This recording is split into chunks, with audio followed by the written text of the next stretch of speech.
Je m'appelle Mathie, je suis une jeune femme pleine de vie. Je ne vais pas le cacher, la nature m'a gâtée. Le regard, l'élégance, les formes, la silhouette. Je ne passe jamais inaperçue. Depuis toujours, je suis convoitée. Les hommes me regardent, me désirent, me parlent. Et à une époque, je ne m'en privais pas. J'ai connu une vie agitée. Sorties, luxe, alcool, nuits sans limite, des sensations fortes, parfois dangereuses. J'ai fréquenté un homme qu'on appelait Waz, dealer, violent, imprévisible. Retenez bien ce nom, il reviendra plus tard. Avec lui, c'était l'excès. Je m'étais presque habituée à être rabaissée, possédée, contrôlée. Mais cette vie me plaisait, à l'époque.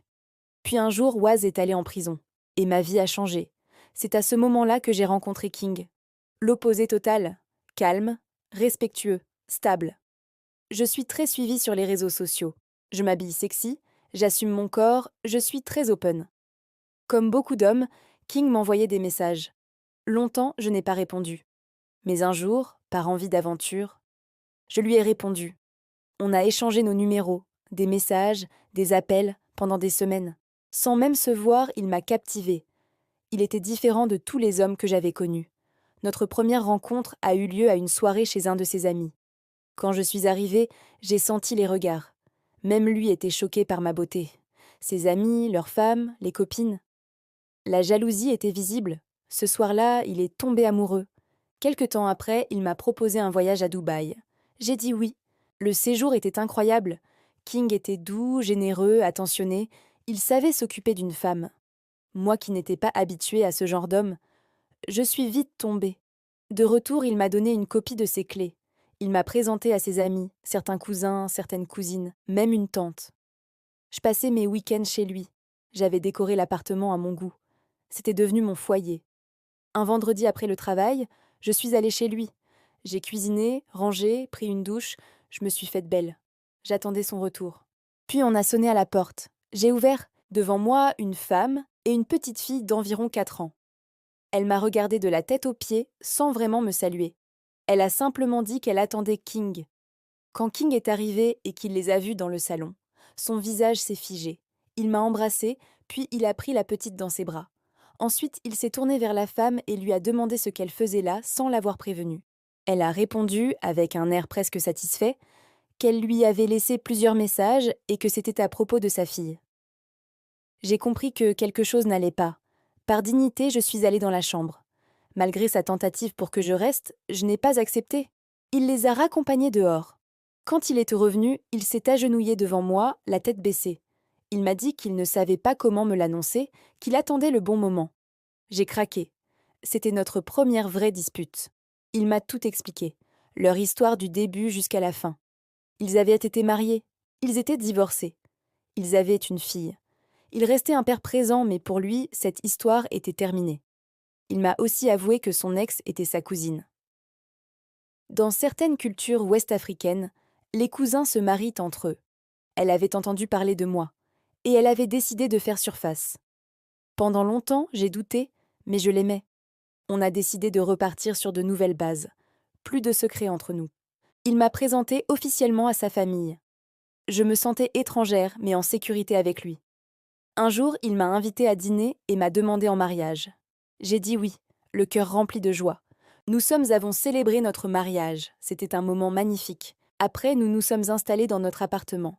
Nous étions amoureux, heureux. Mais pendant ce temps, son ex pleurait. Elle demandait de l'aide à la famille pour récupérer son foyer. Une de mes belles-sœurs m'a tout raconté. J'ai compris que la belle famille ne m'acceptait pas vraiment. Mon ethnie était différente. Et elle était des leurs. Lors des événements familiaux, je sentais le malaise, les regards froids, les silences, les provocations déguisées. On la plaçait parfois près de mon mari. On me laissait de côté. On mettait la pression à King pour qu'il la reprenne. Même comme deuxième épouse. Mais lui me défendait toujours. Il me rassurait. Il me répétait qu'il m'aimait. Sans que je le sache, Kumba menait des enquêtes sur moi, sur mon passé, sur mes erreurs. Elle a soudoyé une ancienne connaissance à moi pour tout apprendre de ma vie. Elle a découvert mes côtés sombres. Elle a découvert Waz. Depuis la prison, Waz et elle ont commencé à comploter contre moi. Lui voulait me récupérer. Elle voulait récupérer King. Quand Waz est sorti de prison, tout a basculé. Une nuit, alors que j'étais au lit avec mon mari, mon téléphone a explosé de messages. J'étais choquée. C'était Waz. Il savait tout. Mon mari, mon foyer, ma vie. Il m'a menacée. Il m'a ordonné de le rencontrer le lendemain.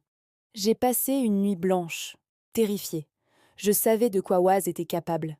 Et je savais qu'il avait des choses qui pouvaient me détruire. Dans le dos de mon mari, j'ai accepté de le voir. Il était furieux, jaloux, possessif. Pour lui, je lui appartenais. Il m'a donné un ultimatum, quitter mon mari ou assumer les conséquences. Je l'ai supplié, je l'ai imploré de ne rien faire. Je suis rentrée chez moi, la peur gravée sur mon visage, mais je faisais semblant que tout allait bien. Pendant que je me battais en secret contre Waz, mon mari, ignorant tout, se battait contre sa famille pour me protéger. Je ne savais pas encore que Kumba payait Waz pour me pousser à bout et détruire mon foyer. Je voulais attendre le mois de Ramadan, le mois du pardon, pour tout avouer à mon mari. Je me battais toujours pour que mon mari ne sache pas ce qui se passe. Puis un jour, mon mari m'a demandé de cuisiner. Il allait recevoir toute sa famille pour un dîner. Et en même temps, une réunion familiale était prévue. Il m'a annoncé que Kumba serait présente. J'ai eu peur, mais j'ai accepté. Ce jour-là, j'ai tout préparé. J'ai bien accueilli tout le monde. Malgré les regards froids, malgré la tension. Après le repas, ils ont dit que le divorce de Kumba avait divisé la famille, que selon la tradition, il devait arranger les choses. Ils ont annoncé que Kumba devait revenir dans le foyer. Cette fois-ci comme deuxième épouse. J'étais sous le choc. J'ai regardé mon mari. Lui aussi était sidéré. Il s'est opposé fermement. La réunion s'est transformée en violente dispute familiale. Puis il s'est levé. Il a appelé chaque membre de sa famille par son prénom et leur a dit de sortir de chez lui s'il ne respectait pas sa femme et sa décision, même les oncles. Un silence glacial s'est installé. J'ai essayé de demander pardon, de calmer les choses, mais personne ne me regardait.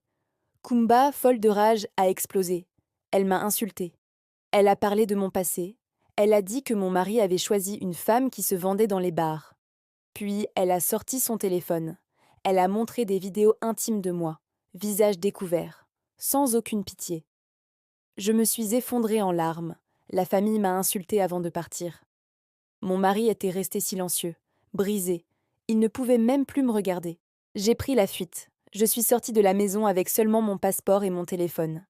Je me suis réfugiée chez une connaissance lointaine, dans une autre ville. C'est là que j'ai découvert toute la vérité. Une ancienne connaissance m'avait trahi contre de l'argent. Kumba avait tout orchestré. Elle avait mis Waz dans l'histoire. Pendant ce temps, mon mari m'appelait sans cesse. Il voulait savoir où j'étais. Il me disait qu'il m'avait épousée pour le meilleur et pour le pire. Mais moi, j'étais détruite. La honte, l'humiliation, la douleur. Je l'aime. Il m'aime.